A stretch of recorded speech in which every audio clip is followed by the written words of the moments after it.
Here you are. I've been waiting for you. It's Tessa-Marie, and welcome to the Morning Blessings. Today is Monday, November 25th, 1 month from Christmas. Good morning, Tina. How are you? Are you awake? I woke you up. Good morning, Colin. How are you feeling today? How are you feeling, Tina, today? It's the Morning Blessing, and in a month, it's going to be Christmas. So how are you guys doing? It's this wonderful morning that we're here. And how was your weekend? What did you do on the weekend, Colin? What have you done for yourself today? Because it is... Good morning, sister. How are you feeling this morning? It is a beautiful morning, and here we are. I like how Tina made a mistake. I popped up, and she pressed the button, and here she is. And she disappeared. So how are you guys doing this morning? It's a wonderful morning. Hi, Colleen, Dawn. It's 8 o'clock. Hey, we need to get the show on the road. It is amazing. Morning, Loretta. How are you feeling this morning? You were under the weather on the weekend. I trust you're doing better. But I know you would be a trooper and press that button. You don't have to move. Just lie there and listen. Have a wonderful weekend, a wonderful day, and hope you feel better. You have made many choices on your own. All of us. Have you heard the inspiration where it says, you know what? You have made many choices on your own. Can you give me a chance? Hello, Lisa. How are you feeling this morning? It is a wonderful morning. We are below zero. Oh, what's new? I have to show you guys something, because when I put this sweater on, I remembered what happened with the sweater, black pants, a black camisole, and then don't go see how crazy I used to be. The shoes was matching the outfit, and Colleen and I had a manager that we weren't sure whether he was normal or abnormal. Colleen, remember those days when Bill Moore looked at me and said, I love your shoes? And Colleen said, oh my God, the day he said that, I knew things weren't normal. But this is what I would do. It would always have to be a complete type of outfit. And anyway, so that was, I just remembered that, and I thought I would just share that. Because sometimes you put something on and it evokes the memory that was there. So this is not a new thing. This is an extremely old sweater. I think I bought it at Macy's in New York with Dawn. I believe she had one. And if I ask her where it was, I don't know. Because Dawn never wears the same outfit twice in a season. Not me. I leave it there. I have suits from 1989 I made. That is to show you that still fits. Anyway, I digressed. So let's get the show on the road. You have made many choices on your own. All of us. We have made choices on our own. And we come to that point in the road where we are looking at the choices we made when we made all those choices on our own. And we are wondering, at the moment, we stop in that small little area of our mind. Really small, tiny area. And we pause and think, were they good choices? Or am I happy with them, all of them? Or were there a lot more that I'm not happy with? It could go any way. The thing about having made choices like that is that we didn't know better. Nobody told us, hey, you need to make choices and you need to ask for guidance. Although somewhere in the recesses of our mind, that remains a truth. That remains something we should know. That remains something that it's not mentioned, but we have an inclination that yes, we should seek guidance. And if we followed what we were taught, we would remember that guidance is required. That's why we are guided as children and young adults, and we go through life into school, university, it's still guidance. But when it comes to being the adult we stand up in front of you to be, we stop seeking that type of guidance. We believe we know it all. We believe the first thought that comes, we run with it. The first feeling that ignites, we push through it. But then we come to a certain age and we realize there is more to it. And I found out that is when, at that time, That is when our life is a little bit more settled. We do not have to rush all through the day. We do not have to do so many things all at one time to get where we are going. We seem to have more time to pause. Some of us acknowledge that and we pause. It's during those pausing moments and those musing moments that we come to the point, do I have it? Did I do a good job?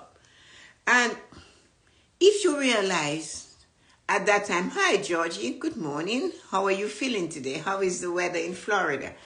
So I didn't put a heading this morning. I have no right. I don't have no reason why I didn't do that. But you have made many choices on your own is our topic. And what I am saying to you is this. You can change it up. When you come to the time of your life and you look, the choices you made raising your children, the choices you made choosing mates and making choices about what you did. And there's so many little things we do all the time that we do not seek guidance on. And one of the things I was working on, talking with one of my siblings, my brother, and I said, there comes a time you must make choices. Yeah. But you have to come and face those choices and ask yourself, like the man in the mirror, what is this choice is right for me? What about if going forward, I choose differently? I pause before I rush. I pause before I speak. I pause before I let my mind wander down the valley of no return, the rabbit hole with the one entrance, no way out. What about that? What about that I am living the life of my words and I know it? What about that? Is that the time to change?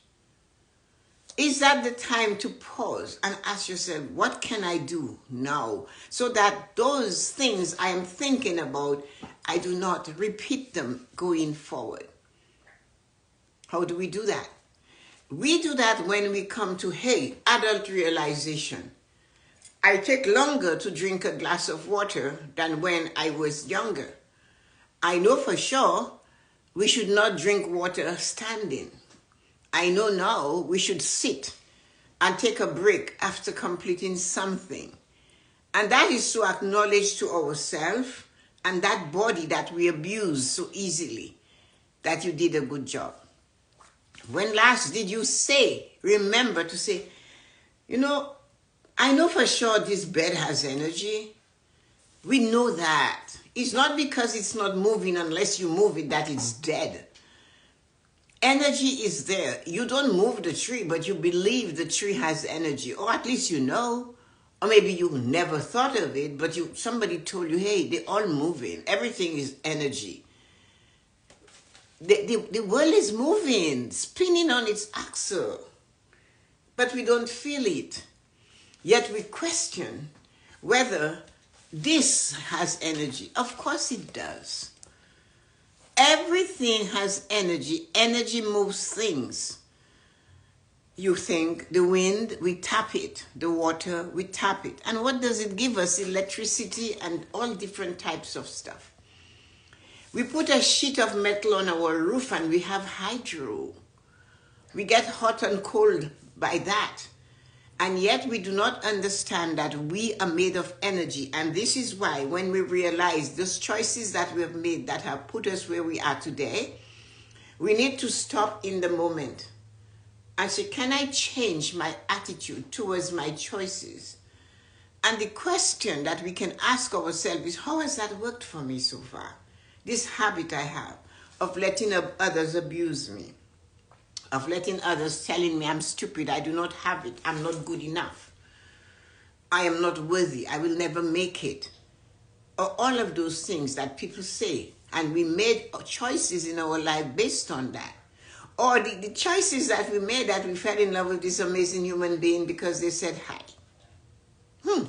And that was enough. But we found out it's not enough. We need more than that. We need more than the whistle. We need more than come hither, right? And now that we know that, can we change how we feel about others? because we have to change how we feel about ourselves. The choices we made, and the saying is, the choices you make today determines the life you live tomorrow. That's just how it is. So the question is, how has those choices been working for us? It is time that we change those choices. It is time that we change the method of making choices. It is time as we get older. And it doesn't mean that those of you that are sitting in your 40s and watching and listening right now, or your 20s or your 30s, listening, that it's not time. You're getting information many of us that are older did not get. There was no one to tell us that, hey, there are different ways to make choices, you know. They might have told us your choice was horrible. They might tell us what choices they want us to make. But they never told us we were free to change those choices that we made when we made them. But now we are telling you that there is a hole down on Main Street. If you drive your car on Main Street, be aware there is a hole, and you can destroy your car in that hole. Good. Hi, Nancy. How are you feeling this morning? Welcome. So we have to realize all the choices we have made on our own, that if we were in our 20s and there was this magnificent seer that said to us, hey, Tessa-Marie, you know, you can make different choices. You can choose to do something slightly different. Not according to me, your mother, your father, your aunt, your uncle, the neighbor. You know, in those days, before you got home, your parents knew where you were, because the neighbor believed it was their responsibility to tell them where you were.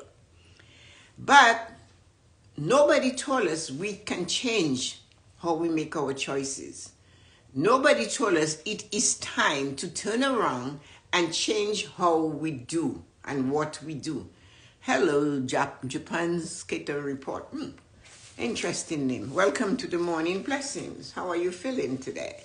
So what you must remember, of course, is that we can change how we make our choices. And the thing is that when we change it, we have to look at it and bring it up to a different level. Change it up a bit. Make your choice because you're basing it on guidance. How can you make a choice based on guidance? By listening, by tuning in, by thank you for coming. You were guided to choose the button, so you pressed and here you are. So change it up, but make your choice based on guidance. How do you do that? You ask that question. You don't know, you come to the road where you're walking straight, but you come to this point, you have a choice. Continue to keep walking in that line, or turn right, or turn left. And you have to make that choice. But what is going to guide you to make that choice? Is the question you ask when you stop, before you leap, before you jump, and say, if you were me, what choice would you make now? Put it in the words that fit you for the moment. Sometimes I am standing and I do not know what to do. I go, if you were me, what would you do now? Although my first morning prayer is that, Father God, what would you have me do today? Where would you have me go? And what would you have me say? And to whom?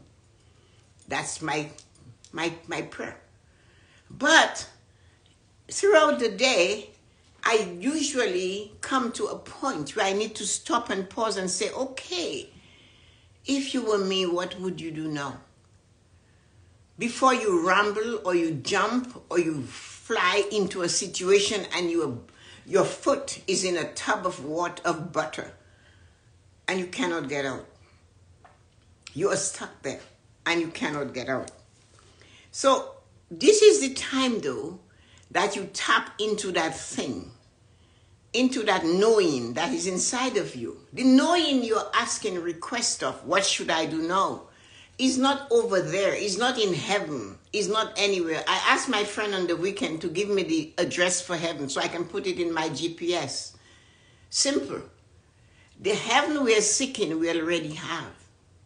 The thing about it is we are too close to it to see it.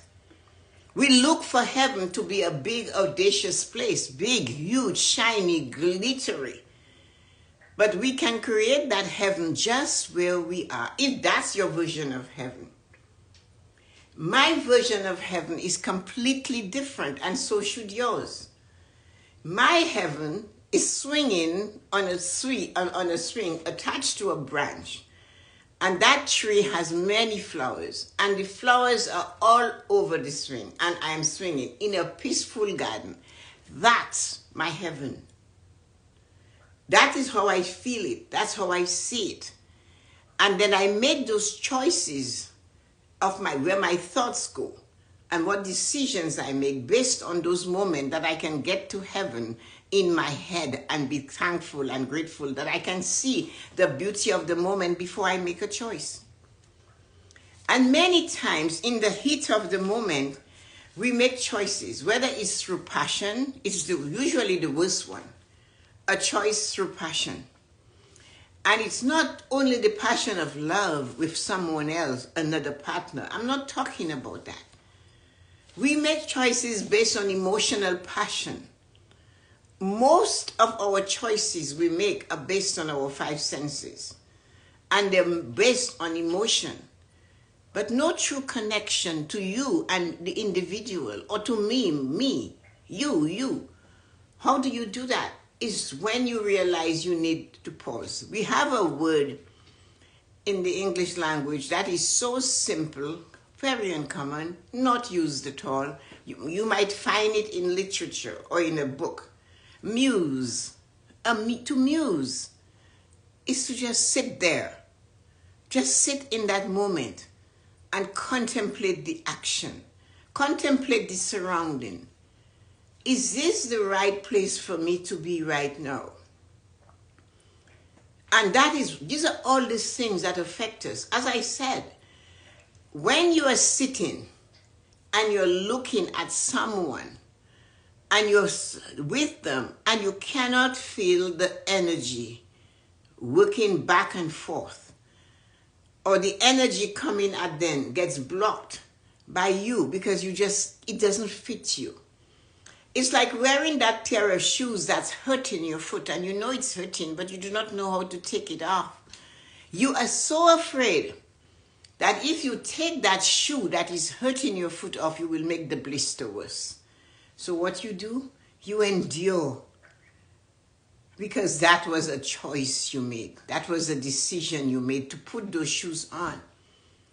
But if you ask for guidance, in the middle of the pain of that shoe and fearing the blister would get worse when you rip that shoe off your feet, hey, it will heal. The pain will go away. It will subside. It's worse to keep walking around with those shoes on and the blister festering underneath the shoe on your foot.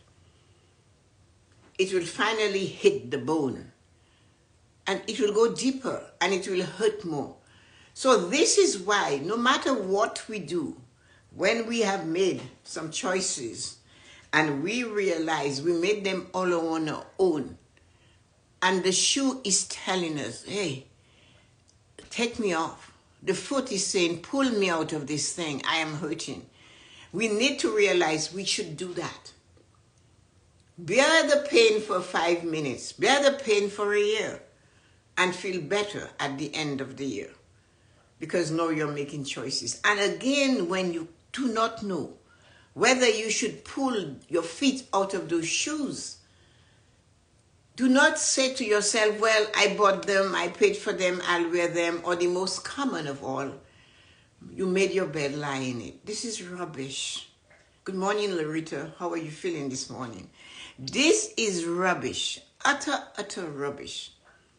When somebody says to you, you made your bed, so lie in it. but the shoe is hurting. There is a pea under the mattress and you can feel it, the princess and the pea. You can feel there is a lump and you need to get out of there. Your foot is hurting. You need to pull it out, tear it out of that shoe. Make the blister worse for a moment, a year, but know that at the end of that time it will be better. And when you do not know what to do, while you are in the pain and enduring those moments, ask the question, if you were me, what would you do now? And it might be, now is the time to say goodbye on the phone, because the conversation is not going anywhere. And the conversation is getting worse. You're agitated, but your good manners taught by your parents to just take it on the hip, on the cheek, on wherever you take it. Hello, Yuko, good morning. How are you feeling today?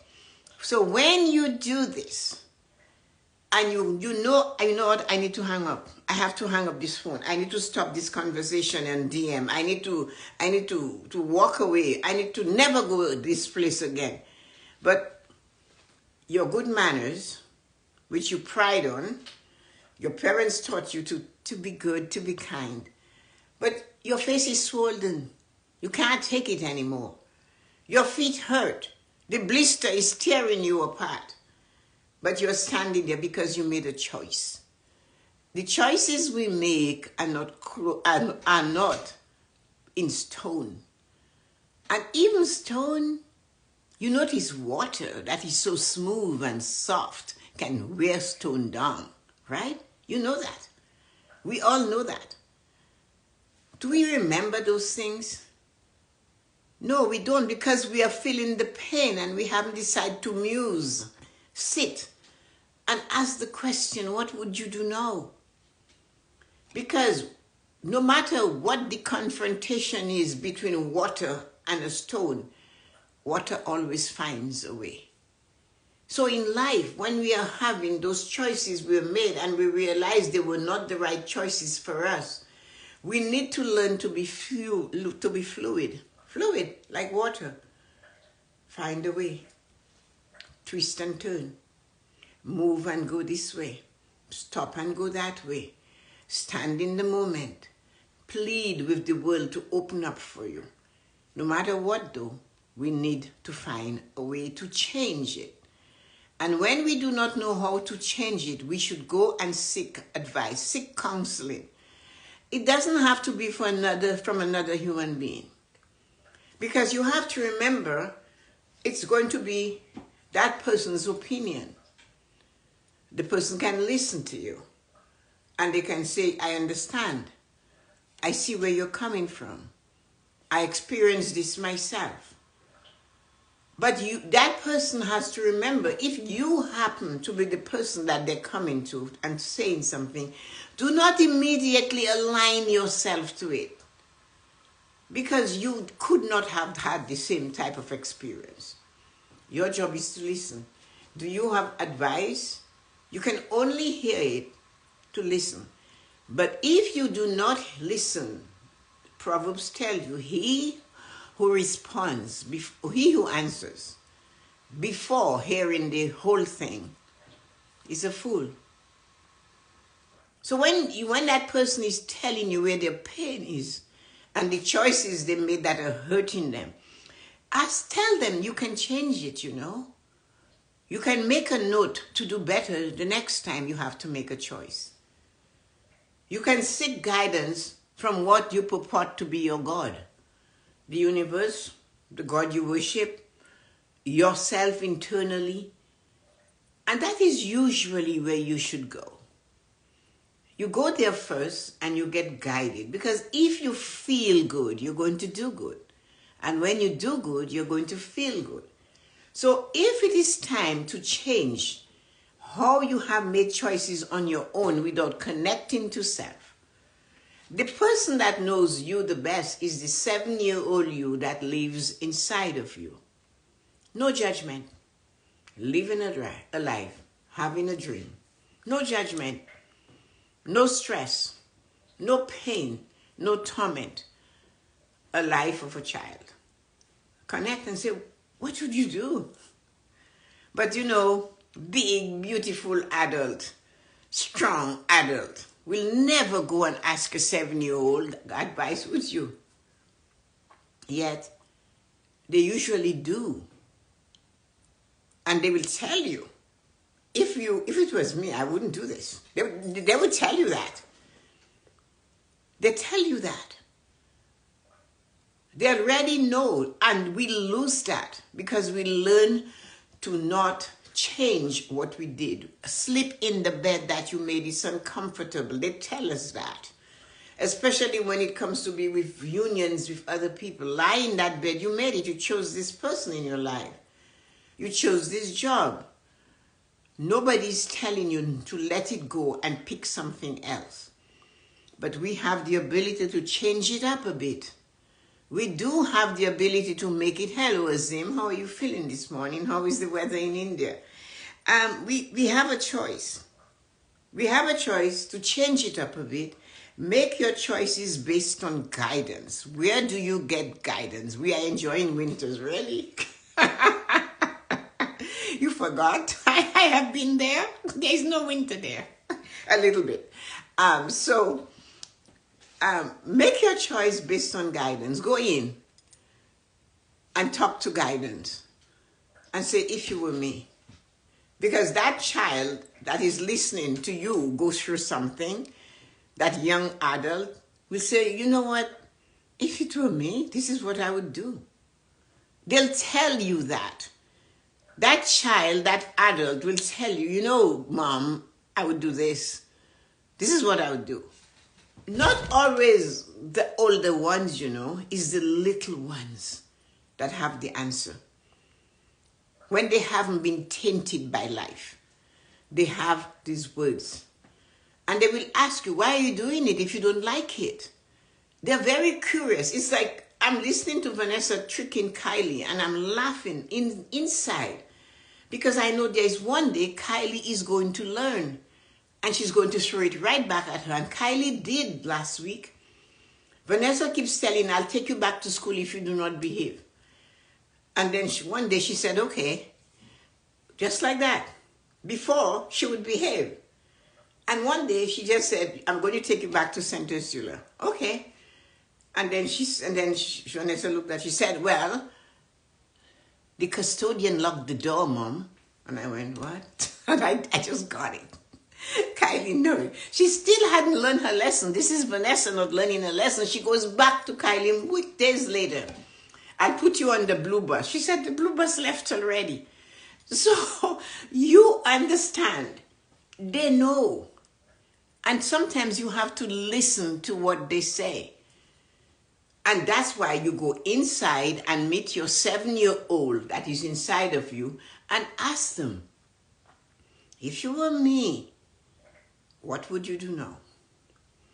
And I trust you, if you're able to do that, you will see that 7-year-old, very tiny, slender, dressed like you dressed, if you can remember. And just moving along through life.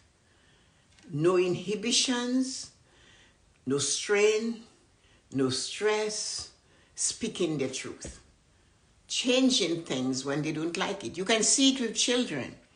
Something doesn't work, they leave it there and they move to something else. And when we become an adult, we do not change our methods of doing things. We do the laundry on the same time, and if we are not exactly on time, we get upset. But life changes. The child they don't get upset, they just so fine, I'm done with this toy, I'll go to this thing, I'm climbing this chair, I'll fall over here and I'll get up and do it tomorrow. But the adult in us, we cling to the hard old ways. When we have guidance, each and every one of us can seek another type of guidance.